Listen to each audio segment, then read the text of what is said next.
It is common to have casual drinks with family or friends. We know that. But did you know there's no safe amount of alcohol when it comes to heart health? That's according to a recent study by the World Heart Federation.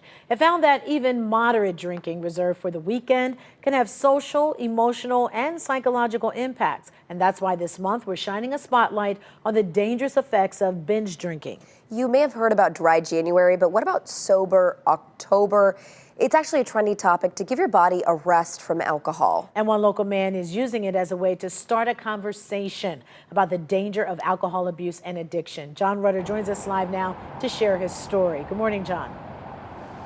Hey, good morning, Danita. Good morning, Homo. The numbers are just staggering. About 10% of America has a dependence on alcohol. That's about 20 million people over the age of 12. John Papp was one of those people, but now he's on the road to recovery, but there were plenty of bumps along the way.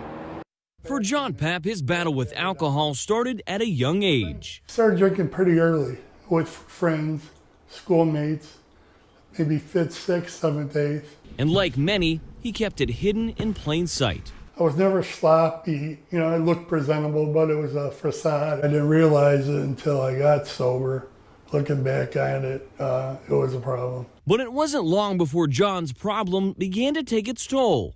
Wrecked a couple cars, wasted a lot of money, hurt people, family that loved me, and a lot of friends. The CDC classifies moderate drinking as 2 drinks or less in a day for men and 1 drink or less for women. I was drinking more than everyone else. And that's when John's family decided to step in. We went to breakfast. It wasn't quite an intervention. I was like, how long do I have to think about this? He's like an hour. John found help with the Lake Geauga Recovery Center, which offers counseling, support, and education for those affected by alcohol or drug addiction. But the process of drying out from alcohol addiction isn't a simple one. If I'm physically addicted to alcohol and I abruptly stop, I'm gonna have some tremors, feel shaky, sweaty. My blood pressure is going to go up, and I might have a seizure, which can be life-threatening. Fortunately, John got the help he was hoping for, but he also found a home that he never knew he needed, now working for the Recovery Center and helping others by giving back. This definitely saved my life. I'm a firm believer.